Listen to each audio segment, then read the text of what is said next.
The meeting will now come to order. Hello, I am Marcia Herbert, President of the Board of Education. I would like to welcome you to the April 12th, 2023 board meeting. In keeping with the board's commitment to open communication with the community, this meeting is being streamed live on the CCPS website at www.carrollk12.org and broadcast live on Channel 21. We are also recording this meeting so that it can be accessed on demand on our website and broadcast throughout the month on Channel 21. Public participation will be held at approximately 5:15 p.m. Speakers will be directed into the boardroom from the building lobby and are allotted 3 minutes to address the board. As a reminder, please silence all cell phones and other devices.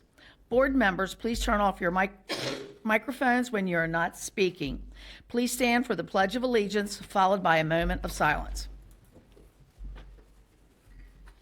I pledge allegiance to the flag of the United States of America and to the republic for which it stands, one nation, under God, indivisible, with liberty and justice for all.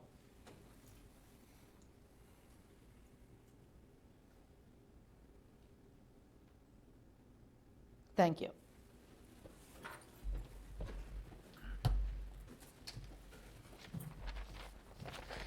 At this time, I need a motion for the approval of the agenda. So moved. By Ms. Battaglia, seconded by Mr. Whistler. Ms. Savigny. President Herbert, I would like to make a motion to remove item 6F from the agenda for this evening. Do I have a second? By Dr. Dorsey. All those in favor signify by saying aye for the change. Aye. Aye. Opposed? That passes unanimously. Now, I will call for the vote for the approval of the corrected agenda. All those in favor signify by saying aye. Aye. Opposed? It passes unanimously. At this time, I need a motion for the unapproved board meeting minutes of March 8, 2023. So moved. By Dr. Dorsey, seconded by I'll second. Ms. Battaglia. Comments, questions, corrections? I call for the vote. All those in favor signify by saying aye. Aye. Opposed? It passes unanimously. At this time, I would like for the student who is here for the Carroll County Student Government Report. Good afternoon, dear.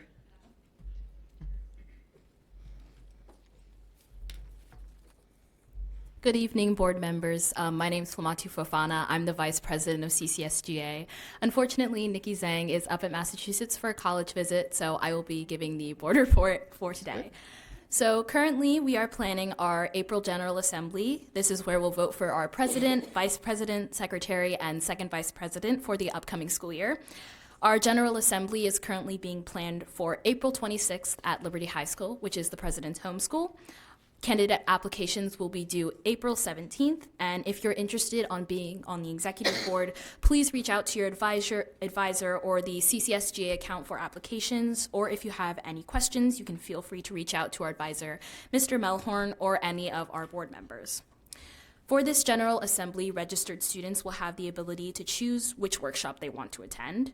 We'll be offering 3 different workshops, Environmental Affairs for Earth Day coming up, True Colors, which is about leadership and teamwork, and finally, Keys to Excellent Communication, which speaks for itself. Staff applications will be coming out soon after our General Assembly, so if students would prefer to be a staff member rather than an executive member, those applications will be out shortly.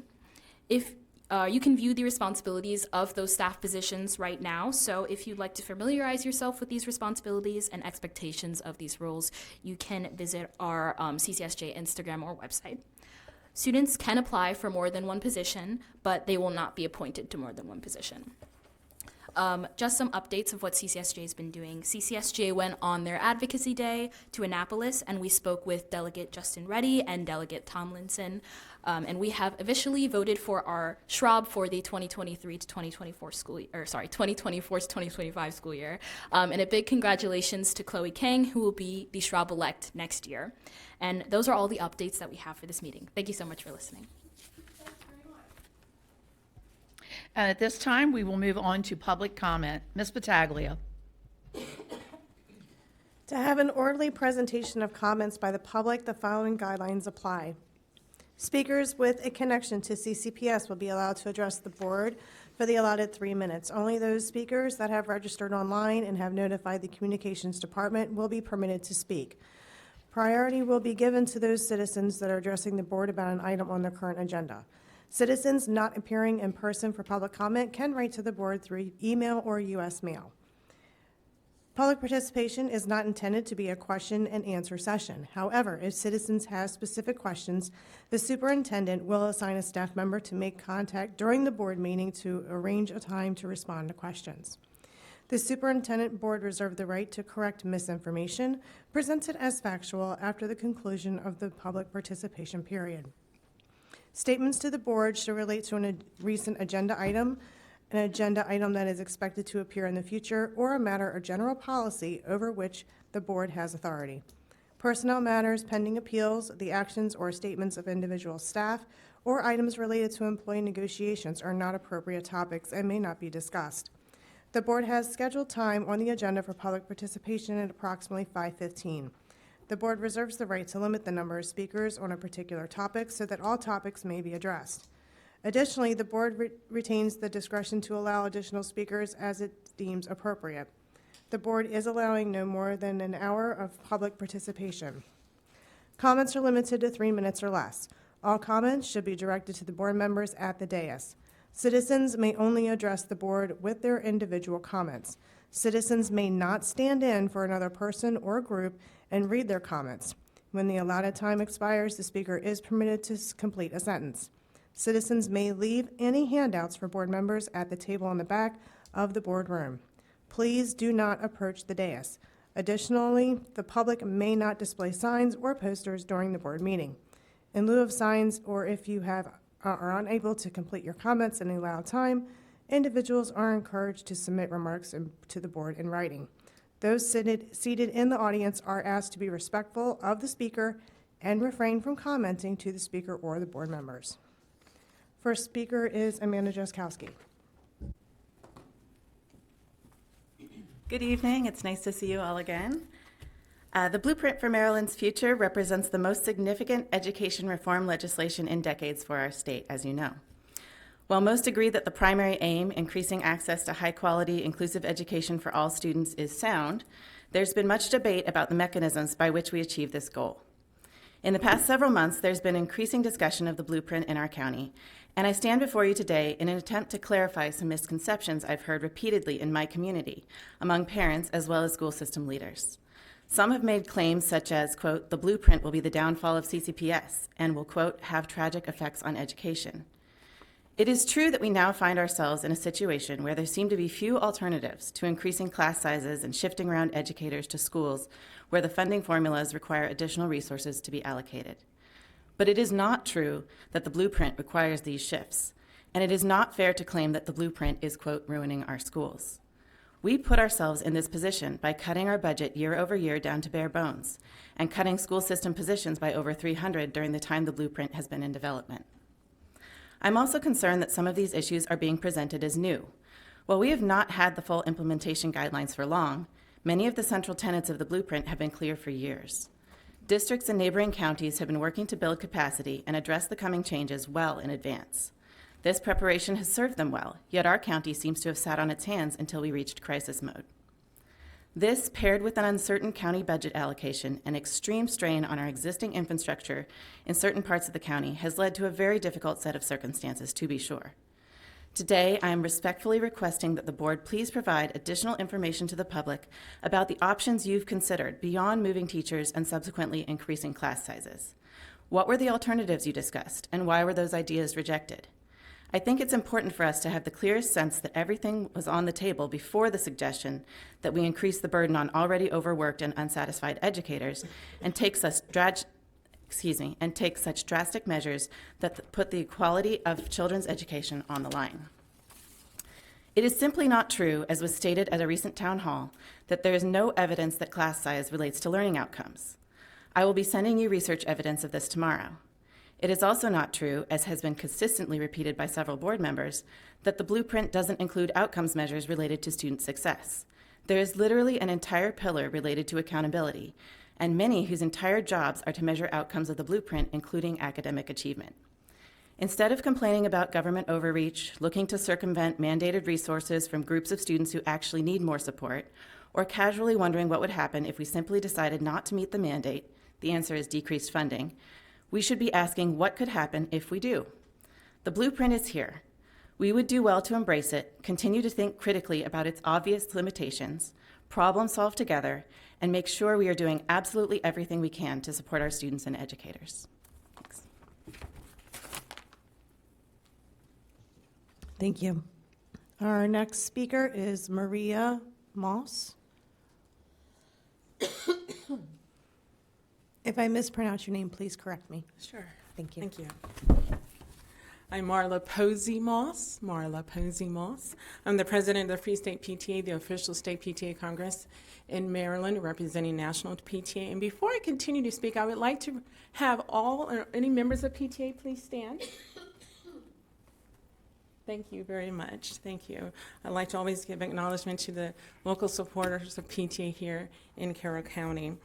I appreciate your welcome, President and Superintendent and Board of Education members. I just wanted to bring a face to the Free State PTA and give you a little bit of a perspective from the state level, and I'm glad you have some from the local units as well. First, I'd like to share with you what distinguishes PTA from other parent groups, especially since all PTAs are nonprofits and are membership-based advocacy associations. As the largest child advocacy association in Maryland with over 60,000 plus members, the Free State PTA values collaboration, commitment, diversity, respect, and accountability. The state PTA works with a constituent PTAs, just like was represented here, and on a myriad of professional business expectations ranging from leadership training, adherence to financial guidelines and government documents such as bylaws, promotion of partnerships within the school community, maintenance of insurance and tax filings, and administration of programs and grant funding that promote family engagement, the arts, health and safety, literacy, and a host of other parent interests that contributes to a positive school climate. A critical component that underlies our work as a PTA family is in diversity, equity, and inclusion, DEI. The PTA realizes that strong education that considers DEI helps children, their families, and school communities be successful. Moreover, a quality education is attained when diverse voices, perspectives, and experiences are infused in acquiring knowledge and learning in the classrooms, executing policies and procedures, and professional development. Additionally, achievement is improved when the implementation of education is tailored with the proper resources to meet the needs of students. That is equity. Membership to the PTA is always open to anyone who believes in the purposes and values of the PTA, and that includes individuals who do not have children, to parents and guardians of non-public school students, to members of the community, and of course to yourselves as policymakers. The legislative agenda, which you will be receiving electronically, completely considers parent advocacy in their involvement. The PTA mission is to make every child's potential a reality by engaging and empowering families and communities to advocate for all children. And I can't stress that enough, all children. Some of the bills that have passed in Annapolis with our advocacy is House Bill 185, non-public schools and child care providers, corporal punishment, the prohibition of it. A related bill on special education, judicial actions, attorney's fees, and related costs, House Bill 1237. And we do hope to invite you to our convention, which is July 28th through 30th. Thank you so much for supporting Maryland Public Schools.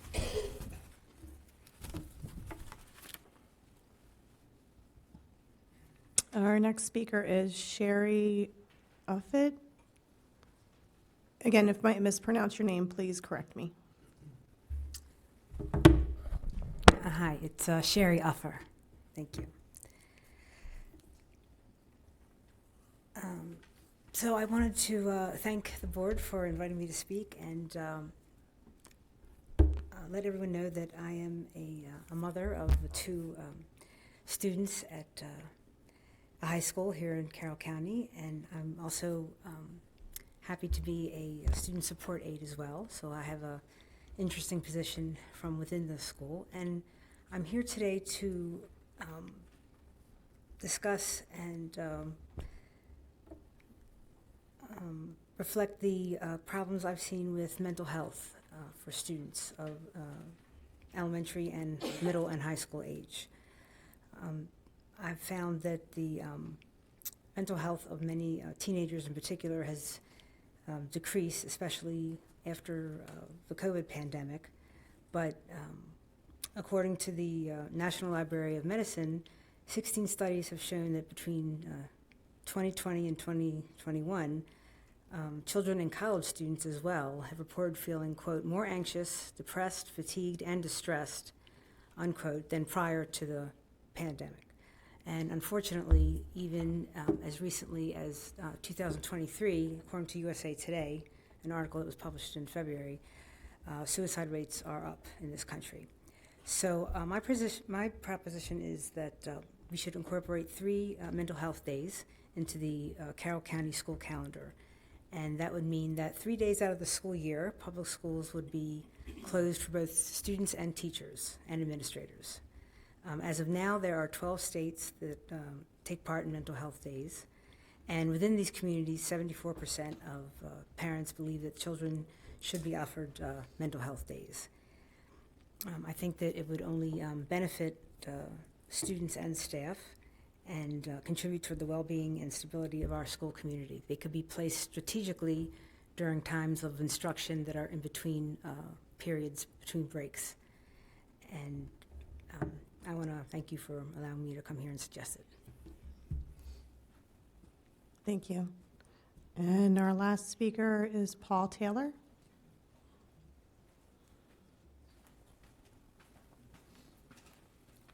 Good evening, Board. Thanks for allowing me to speak. My name is Paul Taylor, and my wife and I, we have 2 kids in the Carroll County school system.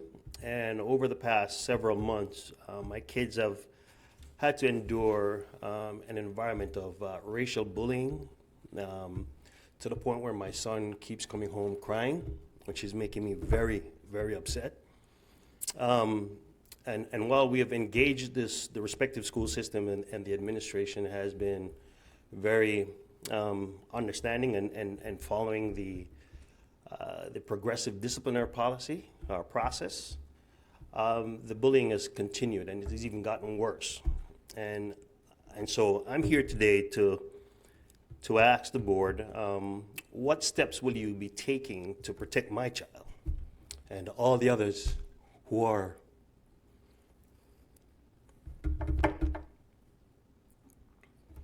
similar to him and my daughter, to ensure that they're able to come to school and learn in an environment where they're free of bullying and having to endure this kind of a behavior in 2023. And so I need to know from this board what you will be doing to minimize or to mitigate or to address the policy, because it doesn't seem like it's punitive enough, because the behavior continues and it's the same people time and time again. And so I need to know what this board will be doing to ensure that my children and others like them will not have to endure this kind of a behavior going forward. Thank you. Excuse me. Is this a elementary, middle, or high school issue? High school and middle school. Okay. I'll have one or two of our cabinet members meet you in the lobby to discuss the situation that you're dealing with and start to get resolution to that right now. Okay, thank you. Thank you.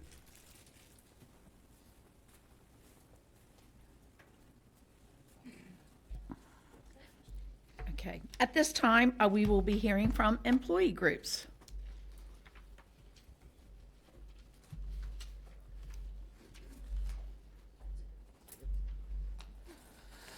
Okay, that's a tough one to follow.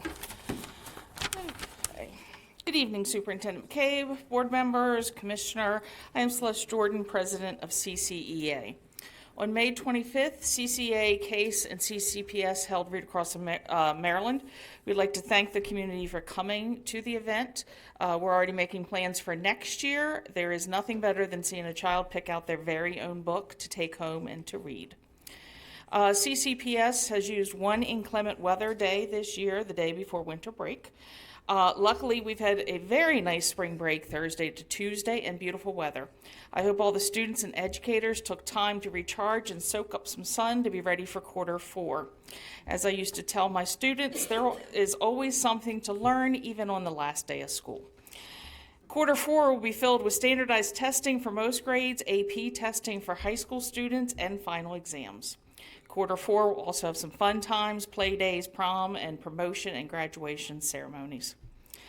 I was recently searching the CCA shared drive for a document, and I found a speech by former CCA President Cindy Cummings Wheeler titled 20 Ways to Keep Your Teachers. Don't worry, I'm not going to read all 20 to you today. But it's interesting that this was written back in 2003. So, support the educator in matters of discipline. Nothing destroys the classroom atmosphere more than a disruptive student. If the educator has reached a point when they send the student to the officer support room, treat the incident as something serious. Deal with the student in a way that says the behavior is keeping other students from learning and is totally unacceptable. And do not immediately send the student back to class. Cindy wrote that in 2003. Now educators are dealing with behaviors that require students to leave their classroom while another student tears it apart. So their learning is being disrupted. Second thing that I'm going to bring tonight, really care about what your students are doing. An educator takes great pride in the achievements of their students. Stop to admire the children's posters on the wall or projects in the classroom. Occasionally glance through their notebooks, read their essays, compliment their students on their behavior as well as their classwork. And compliment the educators who plan the lessons and created an environment conducive to learning. Third thing, give the educator the benefit of the doubt. Show support and even grace for the educator in student-educator issues and in parent-educator confrontations. Do not be so quick to judge the educator without finding out all the circumstances. If you have concerns, privately discuss them with the educator. Personal illness, a death, or other tragedy in the family, an accident, the birth of a child, and the lack of sleep that follows, all of these things can affect a person's performance temporarily. Give as much understanding and support as you can. According to a 2022 Gallup poll, 44% of workers in the K-12 education system say they are always or very often burned out at work. K-12 educators were the highest group expressing burnout at work. As we move through the last quarter, I hope we can all of us can offer grace to each other. We need to support the educators who work with the students and determine ways to alleviate these feelings. Educators should not be made to feel guilty about needing to use their earned leave. Educators should not need to worry about any new initiatives this school year. People often think of quarter four as a winding down time for school, but to educators and students, when May begins, it'll feel like it's going at warp speed. I hope all the educators and students take a deep breath and think about this quote from John F. Kennedy. Let us think of education as the means of developing our greatest abilities, because in each of us there's a private hope and dream which fulfilled can be translated into benefit for everyone and greater strength for our nation. One person can make a difference, and everyone should try. Thank you. Thank you.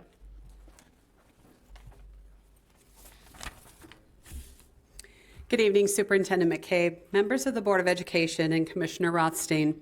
I'm Cindy Porter, President of CASE, representing education support professionals in Carroll County who are LPNs, clericals, and assistants. As Celeste said, this is a very busy time of year for all educators. CASE was proud to partner with CCEA and CCPS to bring back the in-person Read Across Maryland Day at the end of last month. Making connections with our students and their families is such an important part of what we do, and that day was a wonderful example of what it's all about. We look forward to partnering again next year to continue to bring this worthwhile event to our community. Before spring break, I had the opportunity to support Sherry Main as the MSEA ESP of the Year from Maryland at the National Education Association Education Support Professional Conference.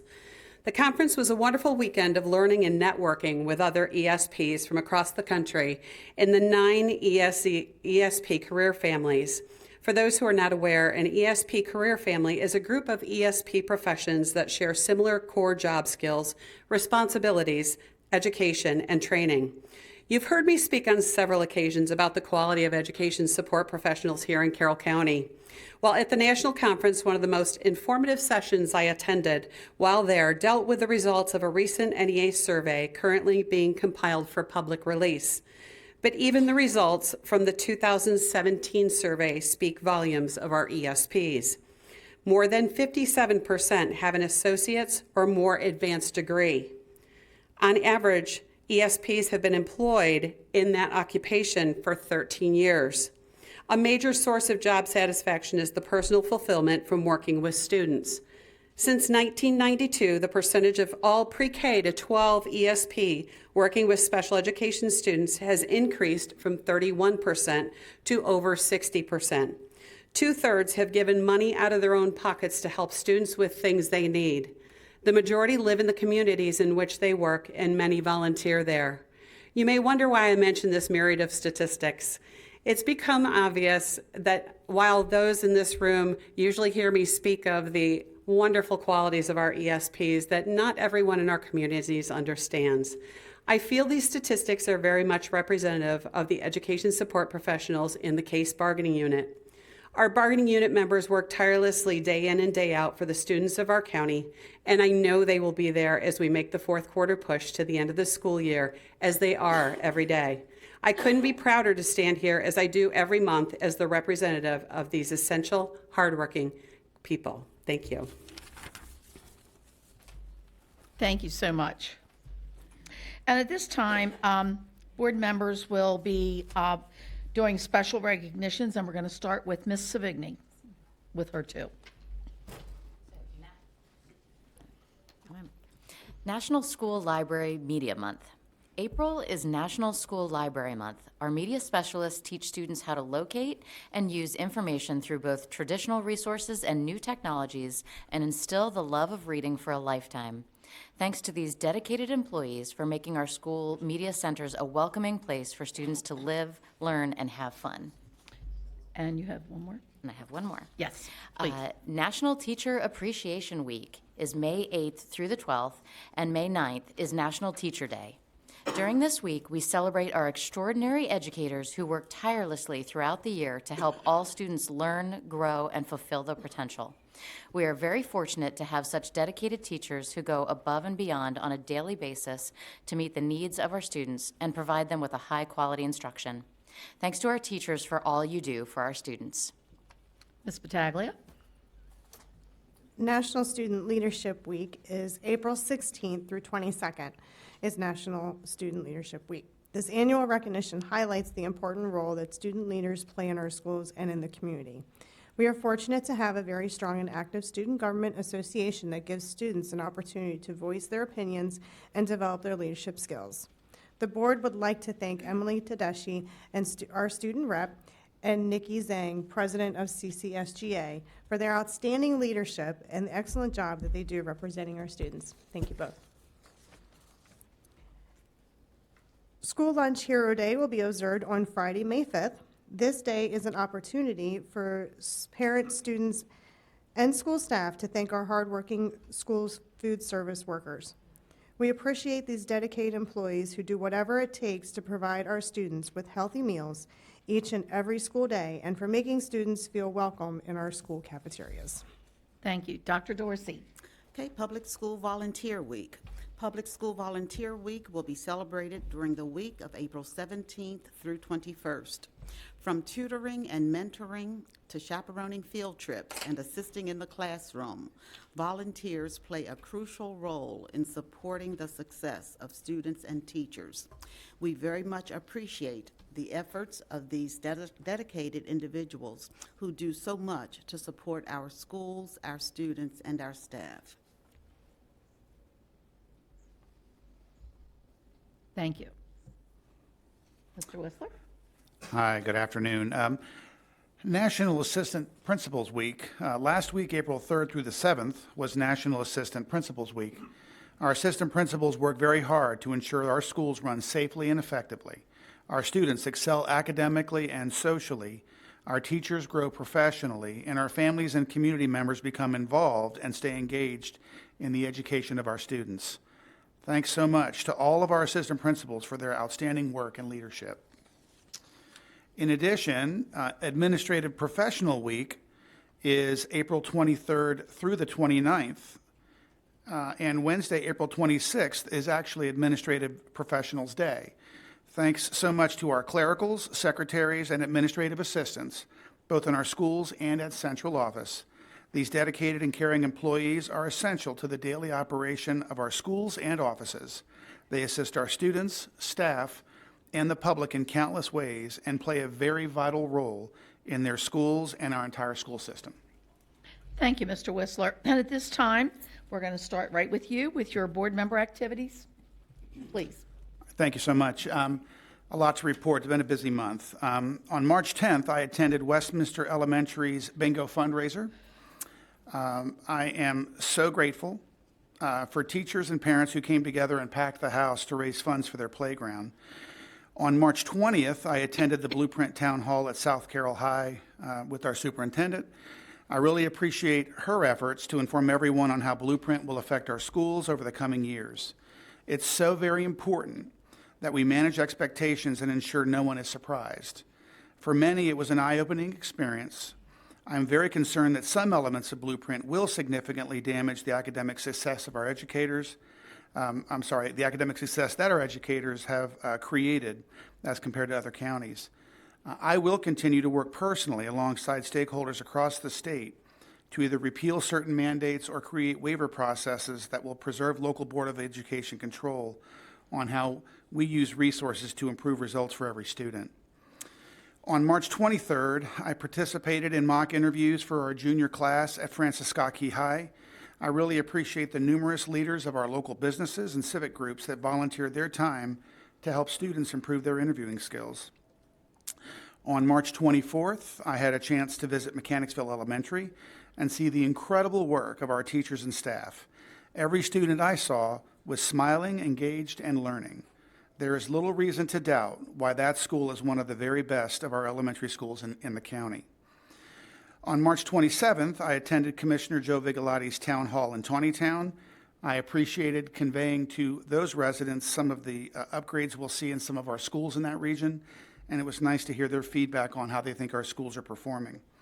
On March 29th, I attended the Chamber of Commerce Teacher of the Year Awards at Winters Mill High School. It was such an honor for me to see nearly 1/3 of our teachers recognized by parents and colleagues for the selfless work they give each day for our students. I really appreciate the Chamber playing a big role in recognizing our county's educators. On March 30th, I attended the Facts First Blueprint event at the Explorations Commons in Westminster. I appreciated the efforts by Carroll County Community College President Dr. James Ball and our very own CCPS Blueprint Administrator Angie McCausland, and they're giving parents details on how high school-age children can dual enroll at local community college at no cost. This aspect of Blueprint, which is one of my favorites, will give many disadvantaged students access to college courses while in high school. On April 1st, I attended a LEO convention at the Mount Airy Middle School. For those who don't know, LEOs are sponsored by Lions clubs across the country to encourage volunteerism and community service among our middle and high school students. Students from Carroll, Frederick, and Washington counties met to make craft items for donations to pet shelters, local homeless shelters, and our veterans groups. On April 3rd and 5th, I met with the principals at Linton Springs Elementary and West Middle, respectively, to check in and discuss their perspective on how Blueprint might impact their schools. I really appreciated hearing from them on how they thought it would impact their schools, and I look forward to having them partner with the staff and administration to help us figure out a way to move forward. And finally, I really want to thank our state delegation who secured nearly $400,000 in funding for playgrounds in our local communities. Legislative bond initiatives and block grants championed specifically by Senator Reedy in the Senate and Delegates April Rose and Josh Stanko in the House of Delegates will provide $75,000 each to Carrolltown Elementary, Westminster Elementary, and another $75,000 each for pre-K playgrounds at Spring Garden, Runnymede, and Linton Springs Elementary Schools. I really appreciate their collaboration and support for our students. Dr. Dorsey. Thank you. On March 9th, I attended the Science Fair at Pars Ridge Elementary School, and that was for students who attend Pars Ridge and Mount Airy Elementary Schools. Students proudly shared their exhibits, their problems or questions that they pursued, their hypotheses, the procedures they followed, and the materials used. And they also shared their conclusions and any future questions that arose. So again, it was a good evening, and it was great to have the parents and the community support the students in that effort. On March 10th, I attended our Curriculum Council meeting. At that meeting, Ms. McCausland shared information about the blueprint for Maryland's future, and the content supervisors presented instructional materials that they are recommending that we consider for the beginning school year 2023-24. I again thank Mr. Wernick for facilitating the meeting for us. On March 16th, I attended the MABE Conference Program Committee meeting, and the committee decided on our conference schedule for this year. We prioritized our keynote speakers and brainstormed topics and speakers for our hot topics and workshops for this year's conference. On March 17th, I attended the Equity Council meeting, and the main objectives of the day were to review and discuss the roles of Equity Council members for our meeting next month that we're going to be having with the school equity liaisons. And we also reviewed and revised the Equity Action Plan and the rubric that went along with that. On March 29th, I participated in Century High School's virtual mock interviews. Thanks to Melinda Ditson, Career Connections Coordinator at Century High School, for giving me the opportunity to interview several 10th grade students, and I had one 11th grade student. This provided practice for the students, and it certainly gave me a bird's eye view of how prepared and skilled the students are. So again, that was a very worthwhile experience, and again, thanks to Mrs. Ditson for inviting me to participate. And finally, on the 29th, I attended Carroll County Outstanding Teacher Awards, and again, it was an honor to recognize this year's Chamber of Commerce scholarship recipients, outstanding teacher nominees, and outstanding teacher finalists. We all know that teaching is certainly challenging, and it seems to get more challenging each day. But we also know that it can be so rewarding. And it was very good to shed a positive light on the teaching profession and to thank and congratulate the honorees for the evening. All schools, I think, were well represented, and I certainly know for all teachers that were recognized, there are certainly others who are working tirelessly day in and day out, also excelling in the profession. So I thank and congratulate again those who were recognized, and certainly thank the Chamber of Commerce for continuing to make the awards possible. And we had several businesses at different levels, the premier level, the corporate business level, and PTA sponsors. I again thank them as well for supporting this outstanding teacher awards program for us. Thank you. Ms. Battaglia. So happy fourth quarter. I know a lot of students and especially teachers are now excited because this means almost the end of the year. So we're heading around the corner. We're almost there. A couple events I attended was the Read Across Maryland event, which I'm so glad I got to attend. I took my youngest daughter with me to there, and she loved it. She had a good time. Attended the town hall with Commissioner Vigalotti, where he touched on everything that's happening in District 1, and also the Outstanding Teacher Awards. It was nice to be in person again. I was really excited to have that happen. Upcoming, I'll be at the town hall that Mrs. McCabe will be having later this month. And there's various plays around the county with different schools, so I do ask you to check them out. I know some are opening this weekend, which would be Liberty High School's Freaky Friday, and the Addams Family at FSK. And next weekend will be Footloose at Man Valley, and Into the Woods is having one at Winters Mill, and 9 to 5 will be at South Carroll starting the 28th. I hear Matilda was fantastic for Century High School, and then Westminster High will be having the Lightning Thief opening on April 27th. So again, urge everyone, great plays that our schools are doing. These kids work really hard. It is like a half a year project, and I know with my daughter, she's not getting home till almost 7 o'clock at night. Rehearsal runs long. So I do appreciate everything that our staff and our students are doing to make these productions wonderful for our schools. So take your kids out, go to those productions, and check out everything that's there to offer. And here we go. We're finally in warm weather. I'm so happy. Thank you. Ms. Savigny. Thanks. Just a couple of really quick things. It is a really busy time of year, so much going on with spring sports, the plays that you mentioned. I do have plans for several of those upcoming, so really excited to see the kids and all the hard work that they've been putting in. It's just a fun time of year.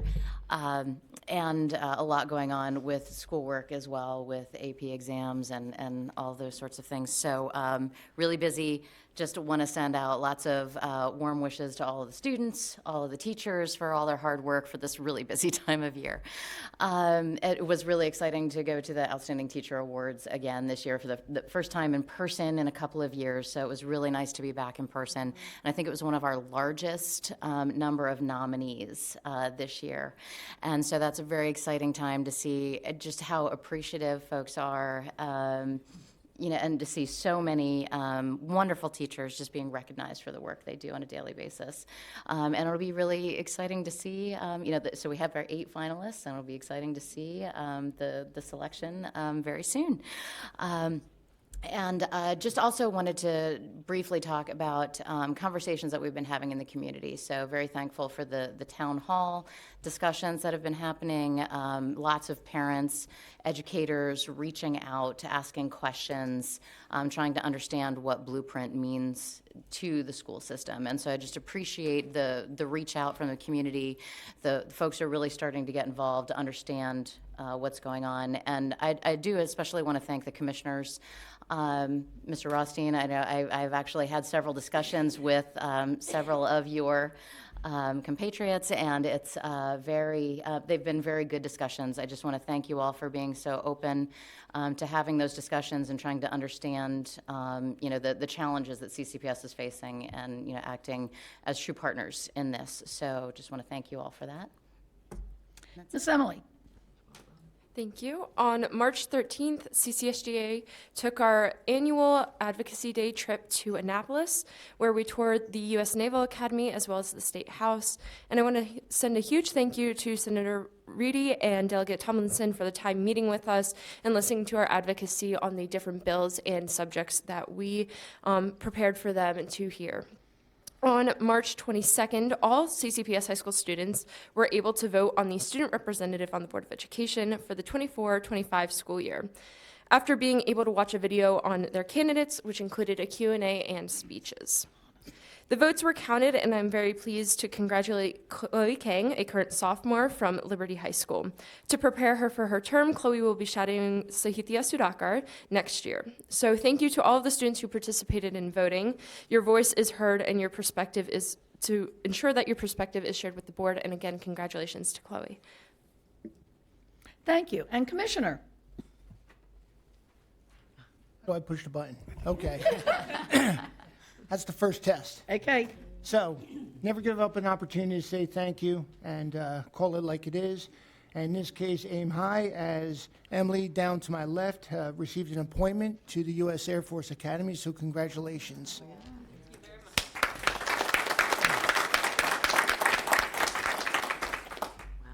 Although West Point would be, no, I'm kidding. The other thing is, gifted and talented come in so many different shapes and sizes, and had the opportunity yesterday, last night, to attend the 4-H award ceremony and talk about a lot of gifted and talented young men and women receiving awards, being identified with just stellar futures ahead of them, very proud parents, right, Ms. Battaglia? And the families coming together. It really showed what Carroll County is all about. And gifted and talented could be from the books, but it also could be from the work that they're doing, and a lot of it is work at the 4-H. So very impressed. A couple other things. Being here, I do appreciate the opportunity, because when folks do get up, there's really no fluff when it's being spoken. Every one of the topics that was brought up from our community was spot on. Blueprint, bullying, mental health. I mean, these are things that we all have to tackle, and appreciate the opportunity. Superintendent running the town hall, I thought that was wonderful. Besides just a packed house, again, it was very collaborative. It was very opportunistic of the community to speak to you, to us, and understand the challenges that lie ahead, and also trying to come up with solutions to a very complex problem set. And part of that complex problem set has to do with resources, and those resources specifically have to do with money. We are going through the budget. Tomorrow we have a work session in the county, and then on Tuesday, and Tuesday's scheduled to be the last work session that we have. So the intent is to establish a budget, a working budget, to go to the community, to the public in early May, to get their comments, so then we can finalize it by the end of May by law, having to be done. Really appreciate Mr. O'Neill coming over and doing a deep dive, just as you have also, and the whole team. And it's not if this or that when it comes to that $6.7 million, it's that. And that's what we're working towards. May not have the ability to convince my colleagues, but I'm going to work on it, because unless you can tell me different priorities than what you already have, I think you're saying the same thing. So that's a commitment. It doesn't mean it's a done deal, but we have a long ways to go, and it's open. And the last comment, and I apologize, is really open to comments. I mean, the phone, is so important. Text me if you got ideas, text me priorities, and let us work the actions. But it's not my budget or the school's budget, it's our budget. So, we got a ways to go, but we're going to get there together. So, thanks. Thank you, Commissioner. And I will finish up. First of all, I do want to thank our legislators. I have talked, emailed, and texted that group more than ever this year. And I want to thank them from the bottom of my heart. I also wanted to make a correction. our group here, our cabinet, I look at Ms. McCabe, I look at Mr. O'Neill, I look at Mr. Shockney, all the cabinet people in the back. They have been working really hard for more than just 6 months on this blueprint. It has been years, and it just didn't happen overnight. And the thing I really enjoyed about the town halls, it's a reality. What we have said is the truth, and these are mandates. So I just want to clarify that we have not been sitting down and not doing anything. They have been, and as I've said before, they have been doing 2 jobs all this year and before that. So, and I want to thank them from the bottom of my heart, because they've really been working hard on that. And while we're talking, we've all been following the commissioner's budget process. And I know our group and the commissioners group have been running back and forth, meeting together.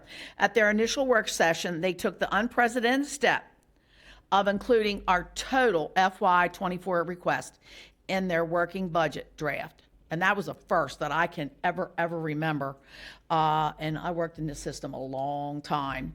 Yesterday, in their most recent work session, they decided to reduce $1 million from our request amount. All they did not include the total amount into the base, which is very important for growth in the plan in future years. I wanted to comment on this process and be sure to inform our interested stakeholders as it moves forward. First, I do want to thank the commissioners. We have really worked hand in hand like no other year that I can remember. The approach they've taken makes it very clear that they prioritize education and our funding request in a manner that we haven't seen for a very long time. And I really do appreciate that support of our FY24 budget, as well as their understanding of future physical challenges before us in the coming years under the blueprint. And I will take, and this was suggested by Mr. Kyler, but he suggested to make a notebook. And I think that notebook has really helped and really clarified information. I thought that was a really good idea. I'm sorry I couldn't tell one of you two that you did it, but Mr. Kyler, I have to give him credit for that, even though I'm mad at him. And, and I am.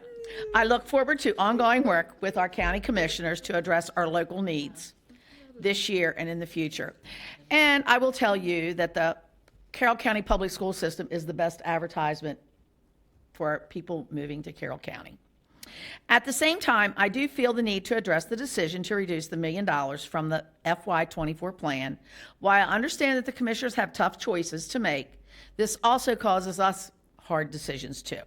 Fortunately, that $1 million reduction will directly impact our employees because it is ongoing money. As we have signaled in all our recent meetings, anything the commissioners provide after our inflation cost and some minimal mandates will go to our employee compensation or priority staffing. As you can tell from some of the upcoming agenda items this evening, along with Superintendent McCabe, we have been focused on providing fair and competitive salary plans to our employees after many years of waiting patiently for more competitive raises. We have also focused on retaining some key critical staff that the board forward funded using our own fund balance. The $1 million reduction will need to be taken from plans in those 2 areas, or else we will need not to implement some of our mandates. These are the choices we face, which only grow in future years. The commissioner's open budget process will continue to move forward, and I encourage any stakeholders who wishes to advocate for full funding requests to do so. And I want to thank you, Commissioner, for stating about phone and contacting him. In addition to their public meeting, the commissioners will hold a public budget hearing at the Scott Center, Carroll Community College, on May 9th at 7 p.m. And I really do want to thank you again, Commissioner, because we have never, ever had such a good working relationship, and I want to continue that. But I want that $1 million for our people. Sorry. Thank you. All right. But it has been really nice to work with the commissioners. It hasn't been like any other. All right. Now we will move on. Superintendent's report. We're going to let her talk for a while. Good evening. I'd like to begin this evening by congratulating the 739 teachers who were recognized by the Carroll County Chamber of Commerce in the 34th Annual Outstanding Teacher Awards Program. This is a wonderful recognition for our dedicated teachers, and I would like to congratulate those who were selected as finalists. Leslie Bollinger, Grade 4 STEM, Cranberry Station Elementary. Tricia Dean, Media Specialist, Liberty High School. Judith Hemler, Kindergarten, Mechanicsville Elementary. Jordan Kinney, Networking and Cybersecurity, Career and Tech Center. Denise Cressline, Advanced Academics, East Middle and North Carroll Middle. Michael Passon, Instrumental Music, Sykesville Middle. Ashley Sevick, Social Studies Teacher, Shiloh Middle. And Lauren Stevens, Biology and Human Anatomy, Manchester Valley High. The Carroll County Teacher of the Year will be chosen from among these 8 outstanding teachers. We are looking forward to recognizing the finalists and naming our Teacher of the Year at the May 10th board meeting. I also would like to congratulate the 36 students from Carroll County Public Schools who were named Carson Scholars for 2023. These students will be awarded a $1,000 college scholarship. In addition, 126 Carroll County students have renewed their Carson Scholar status by maintaining high academic standards and a strong commitment to their communities. I am also proud to share that 49 students from the Career and Technology Center competed at the recent Skills USA state competition, with 25 of those students medaling in their event. Together, these students brought home 4 gold, 3 silver, and 9 bronze medals in a variety of individual and team events. The gold medal winners automatically qualify for the Skills USA Nationals to be held in Atlanta during the week of June 19th. Congratulations to all of these students and their instructors. Next, I would like to congratulate Adeline Centenio, a 5th grade student at Piney Ridge Elementary School who was awarded first place in the statewide 2023 Arbor Day poster contest. 5th grade artists created posters based on the official theme, Trees Are Terrific and Cool Our Communities. Piney Ridge will receive 15 trees for planting later this spring to celebrate Adeline's award. Congratulations as well to Chloe Kang, a sophomore at Liberty High School who was elected student representative-elect on the Board of Education for the 2023-2024 school year. She will be shadowing next year's student representative, Saitha Sadakar, and will move into the role of student representative the following year. Tim Blizzard, applied mechanical engineering instructor at the Career and Tech Center, has been awarded the Gene Haas Foundation Scholarship for the AME program. The foundation works to recruit more young people to pursue careers in manufacturing and to create state-of-the-art advanced training programs to ensure that graduating students have the skills necessary when they enter the workforce. Tim plans to award up to 5 $2,000 scholarships to deserving AME students to assist with post-secondary tuition. Congratulations to Tim. Michael Duffy, athletics supervisor, recently received the William T. Hastings Contributions to Wrestling Award presented by the Maryland Wrestling Officials Association. The award recognizes his willingness to help Carroll County and the state of Maryland have a wrestling season during COVID, and also for his incredible contributions to girls wrestling in the state. Dave Dodson, a teacher and head wrestling coach at Manchester Valley High School, was also honored by the association with the Outstanding Sportsmanship Award for exemplifying the true meaning of sportsmanship in the sport of wrestling. Congratulations to Michael and Dave on your outstanding accomplishments. On a very positive local note, Senator Justin Reedy worked hard to secure $225,000 in specific funding in the state capital budget for 3 CCPS school playgrounds and their upgrades at Piney Ridge, Runnymede, and Spring Garden Elementary Schools. We wish to thank the Senator for his support of these communities. And speaking of support, I would also like to thank Giant Food for their financial contribution to the school system.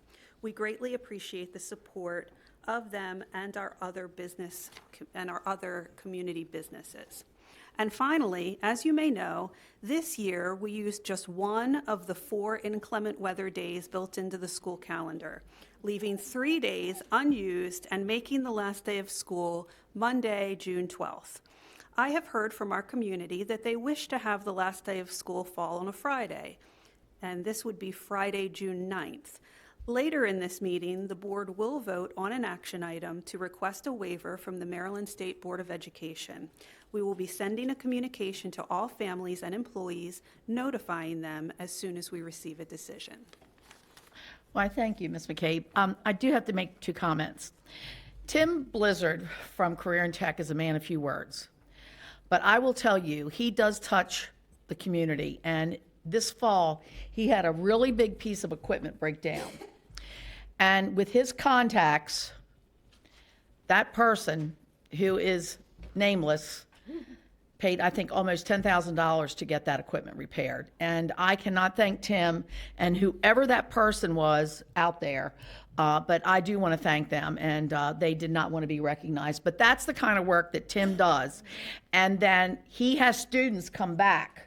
And that's a prime example of how important Career and Tech is, and that connection, and that young man or woman, whoever it was, came back and paid that bill. So I cannot thank them enough, and congratulations to all. Now we will move on to the CCPS 2021-2022 MSDE school report card data. And I think we just saw some of these people last month. Yes, We're keeping them busy. Thank you. At the prior meeting, we presented some student assessment data recently released by MSDE and mentioned that this month we would be able to present additional MSDE report card data, including the school star ratings. Mr. Shockney and his team are here to present that overview this evening. Good evening. We were just here last month, but we're excited to be back to continue presenting on our student and school achievement data. This is kind of a third iteration of we've reported previously on the state survey, along with the MCAP assessments, and this is kind of a final culminating point. I wanted to point out what we already know. This is data from the 21-22 school year. Data that's a full years old at this point in time. So again, I'll turn things over to the team, and we'll work through the presentation. If you have any questions as we go, please feel free to ask, and we'll have time at the end as well. Dr. Hartman. Thank you.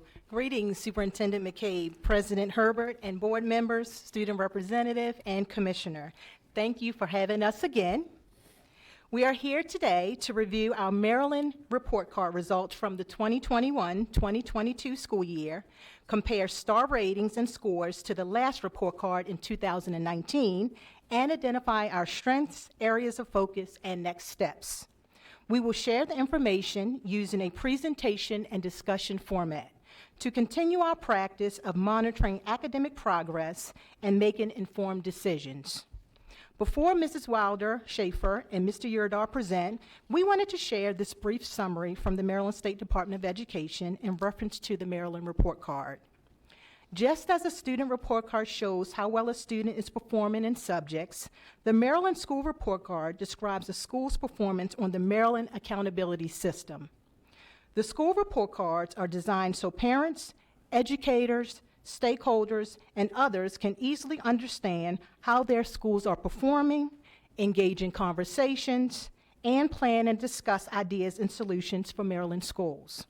Each school's results can be found on the Maryland Report Card website, which is mdreportcard.org.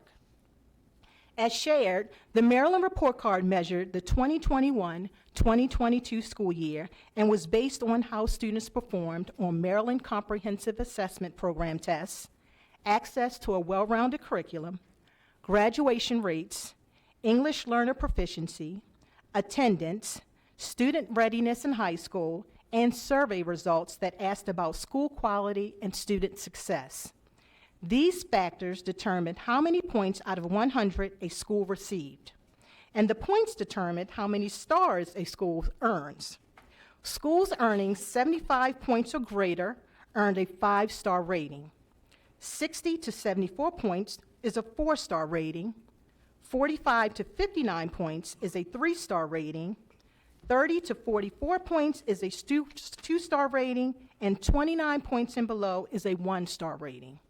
Now, Mrs. Wilder Schaefer, Mr. Yurdar, and Mr. Wernick will share data, strengths, areas of focus, ratings, and next steps for Carroll County Public Schools. Sorry. Thank you. Okay, so as Dr. Hart mentioned, the Maryland Report Card describes the school's performance on the Maryland Accountability System.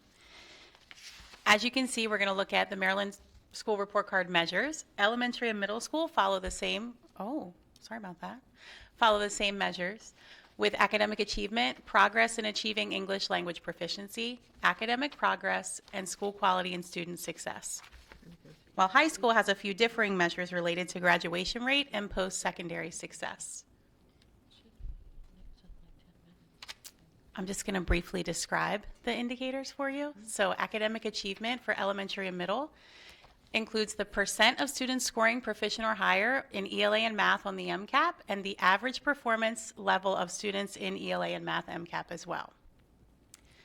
Academic progress includes student growth for ELA and math, credit for completion of a well-rounded curriculum, and percent of students scoring proficient or higher in science. Progress in achieving English language proficiency describes the percent of students identified as English learners each school year and their progress towards English language proficiency within 6 years. And lastly, school quality and student success includes the percent of students not chronically absent, percent of students with access to well-rounded curriculum, and of course the results of the school survey for educators and students. Not noted up there is just for each of the indicators, their points differ based off of elementary and middle. The only difference is elementary school for academic progress is rated out of 35 points, and middle school is rated out of 31.5 points. So they differ just based off of their population and things like that. High school, I won't read the academic achievement, the EL, or the school quality and student success. They're the same, but the differences here are the graduation rate, which is going to include the 4- and 5-year adjusted cohort graduation rate, and then readiness for post-secondary success, which measures are on track in 9th grade and credit for completion of a well-rounded curriculum. Everything else is the same. Okay? Yeah. Just a quick question. The growth piece, the student growth piece, how is that measured? That is when they go back and look at our scores from 2019 and they apply points on how we scored overall from our proficiency rates then compared to now. Okay. This is just comparison star ratings by level from 2019 and 2022. So as you can see, in 2022, we do have 12 total 5-star schools all around. Compared to 2019, we had 7 total 5-star schools. In 2022, we had 19 total 4-star, and in 2019, we had 24 total 4-stars. And in 2022, we had 5 total 3-star schools. Compared to 2019, we had 5 total 3-star schools as well.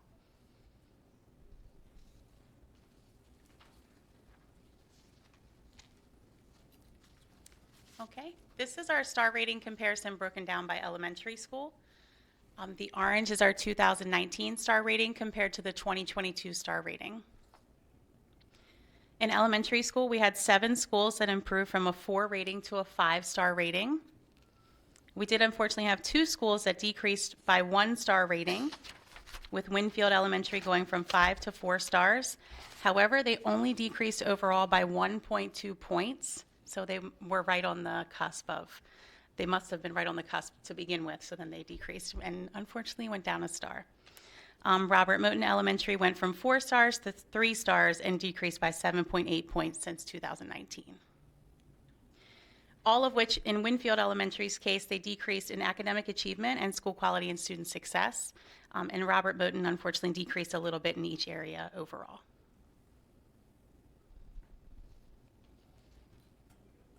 Okay, this is how elementary schools perform overall in each indicator during the 21-22 school year. Sorry, overall points earned in academic achievement with 12.2 out of 20 points. This is a really good slide to show areas of improvement that we can focus on in each level as well, and as we go on through middle and high. So of course, as our proficiency increases for MCAP, our average performance level will increase, and at that point, so will our points earned over time and same for academic progress, EL, and school quality and student success. Okay. This is just specifically broken down by elementary school. I know it's very small. It was a lot to get on one slide, but it just shows each indicator and the scores for each school overall, and then their percentage at the end. So our overall percentage ranges from 84% at our highest, and then our lowest percentage of 58.1. However, on average, most of our scores performing within the 70s, 70%. Okay. I will now pass things over to Mr. Yurdahl to share about middle and high school.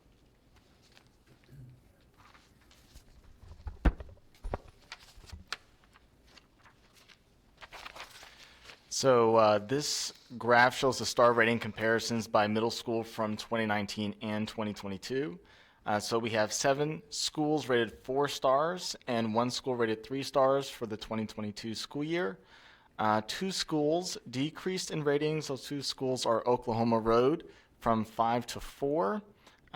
Their overall percentage decreased by 3%, and their largest indicator decrease of 3 points is in academic achievement.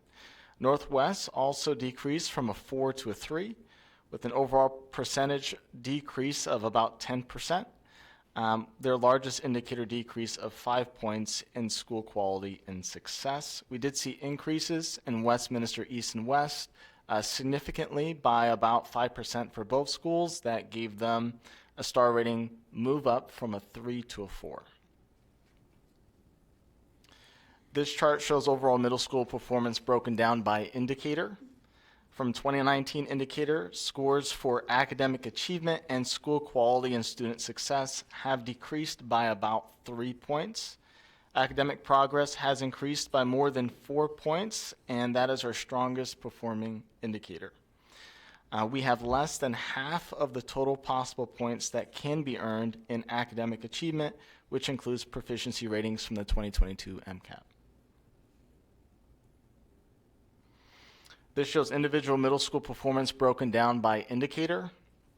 Mount Airy and Oklahoma Road display the highest overall percentages of 72 and 73%, both scoring close to the 5-star percentage threshold of 75%.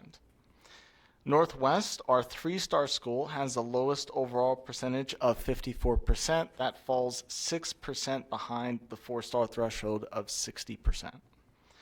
None of our middle schools score particularly well in academic achievement, averaging around half of the total possible points earned. This graph shows star rating comparisons by high school for 2019 and 2022. Star ratings have remained the same from 2019, with 2 schools, Liberty and Century, scoring 5 stars, 2 schools, Westminster and South Carroll, 4 stars, and 4 schools, including flexible student support, scoring 3-star. Gateway is not included because MSD has determined that not enough information has been collected to rate Gateway.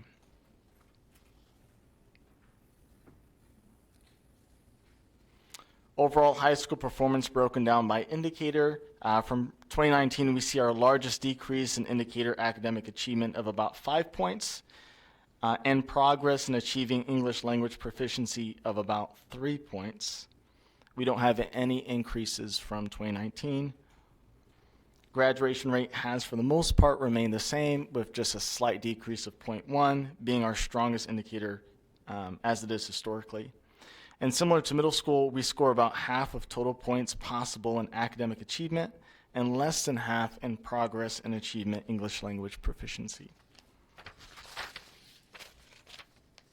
Here we have individual high school performance broken down by indicator.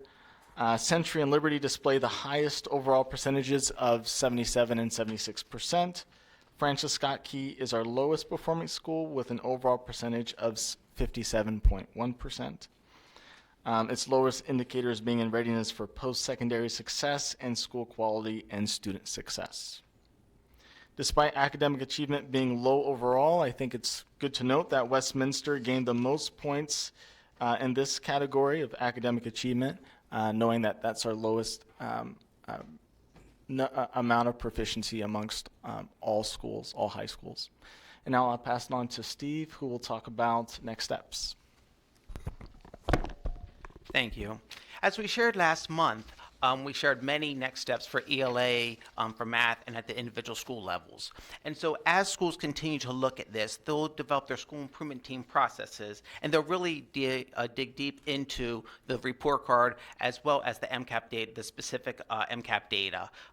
They'll do a deep dive in analysis, looking at as well as their benchmarks and formative and summative assessments, and then they'll develop their strategic actions within their school improvement plan that should align to the data that they're seeing within the MCAP as well as with their star ratings. They'll also communicate to families their MCAP results as well as their star rating results, which all schools have to do per MSDE. At this point, again, the Maryland Report Card website has individual school reports as well as additional information. And if you have any questions, we'll welcome. Miss Savigny already has her card up. Imagine that. I know, big shocker. Just a couple of quick questions about what this kind of all means in the grand scheme of things, right? Like, so we all know about the accountability measures that are coming through for Blueprint, but how does this factor into that, right? So we look at the star ratings. Does this, I guess it's the big, like, so what, right? Like, what does this mean in terms of funding, in terms of gauging, how we might meet those accountability measures for the Blueprint? So just kind of a little bit of backstory on that, if you don't mind. Sure. This just, to me, it points out our weaknesses and our achievement on the MCAP. Our instruction, our curriculum is all aligned back to that. Obviously, the data continues to speak of the impact of the pandemic. No doubt about it. In a lot of our other areas, although there are targets and there are student groups that we can continue to target, our English learners, for example. But overall, this just it reinforces kind of what we already knew, in that our achievement on MCAP had a significant impact, and the pandemic had a significant impact on our students. Again, like we had talked about before, I'm very interested. It won't be long, hopefully, before we'll be receiving this year's MCAP data. I'm very curious as to the growth from this year compared to last year as well. But this is yet just another piece of information for schools, for us centrally, to be able to cross-check our goals and what we're working on. But again, this aligns directly with what we're identifying and through the Blueprint and what we're trying to do there. So if that answers your question, Ms. Savigny. Okay. It does. I mean, I guess I'm trying to understand, what are our goals for the future? If our average, I didn't do an average or anything, but let's say it was a 4.1 or something overall from all the school star ratings. Do we have a goal to say, we want to get, would those goals look like we want to get 5 schools to increase in the number of stars next year, or that we want to increase our overall rating, our average rating from 4.1 to 4.3? And what does that mean? How would we go about achieving something like that? Just trying to understand the strategic aspect of it. Right. I think strategically, we would look at the components that make up the star rating, and we would have our goals associated with those components, rather than looking at the star ratings and determining how many, let's say, 5-star ratings we wish to have next year. The good news is the components that make up the star ratings already align to what our goals are and much of what the Blueprint asks us to do. So I think, as Mr. Shockney was saying, if we continue to align our work to the components that make up the star ratings, we will see increases in those ratings. And as a school administrator previously, it really was about the trend data. Where has our school improved in those indicators in those areas across multiple years? And of course, with COVID, we don't have the data, from 2019 to 2022. But as we continue through, we really want to look at that trend data to see what areas do we need to focus on specifically within our schools based on this data as well as other MCAP data. It was the academic achievement indicator was across all 3 levels, and that's why we broke it down like we did. That's that was glaring as to our greatest area, for improvement on when you're looking at all the other indicators. So, just like we have talked about before, making sure that we have good standards-aligned instruction. We're providing interventions as well to support our students. It's going to be key moving forward. But again, I'm very anxious to see, what our data from this year looks like, because there's significant lag time between, what we're bringing to you now in this report and when this data came together under very different circumstances at the time. Anything else, Ms. Savigny? No, I was just, I was looking at the English language proficiency piece of it. So it looks like there are only a couple of schools that actually have a number figure there, and it looks like, you don't gross up their overall percentage if you're not measuring that piece, but so just trying to understand, so you actually get a point score in that category if you have a certain percentage of students? Yeah, they didn't give us the actual end size for that, but only the only schools that received actual points have a certain percentage of an EL population. Okay. So just And I trying. think it was just 5 elementary schools that have that, so. Right, okay. I was just curious if we were potentially on some sort of threshold where we would have to start measuring that more closely for additional elementary schools in the near future. That's a good thing to look into. All right, Mr. Whistler. Hi, thank you so much for the report. The report we see today is, in my opinion, a little bit different than what we saw last month. Last month, we saw huge drops. And in this data, it was almost static to a point, very, very little. And so that prompted me to go on the state website to look at the scores and compare statewide. And I noticed a big asterisk on there that said that they changed the model, the computation model for 2022 versus 2019.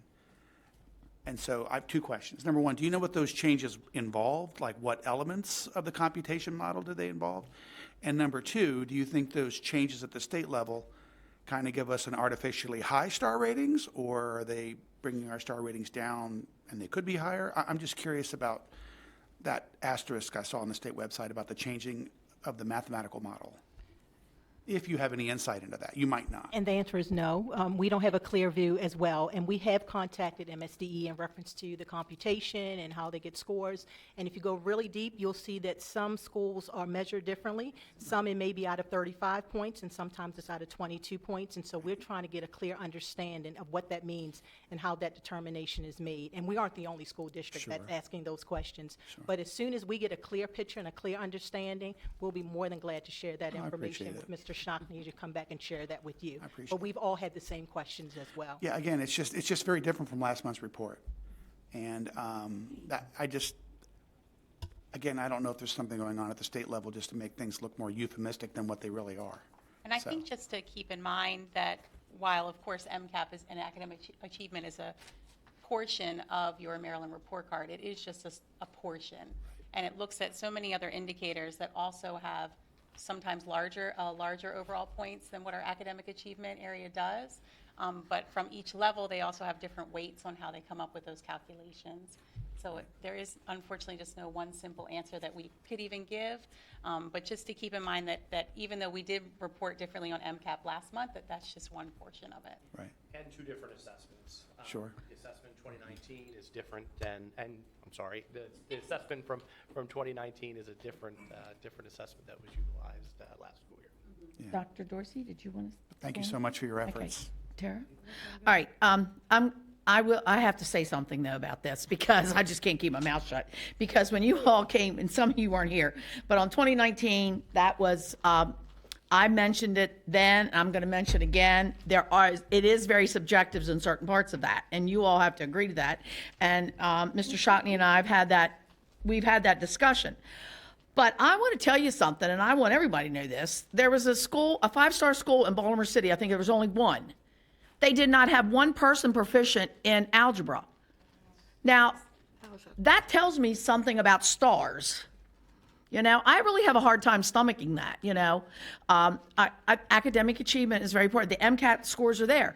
But when you have a school that has 5 stars and 0 proficiency in algebra, I just, that kind of skews things to me. And I know we were skewed in 2019. The other thing we must remember is that when we came out of COVID, we really had a lot of disruption in our classes. And in this year, things are much better. So I just want to put that in perspective. And that's it. Thank you very much. Appreciate all your info. And I had forgotten about that, Ms. I Herbert. didn't. I I didn't forget that at all because I was not very happy about that subjectivity to some of that.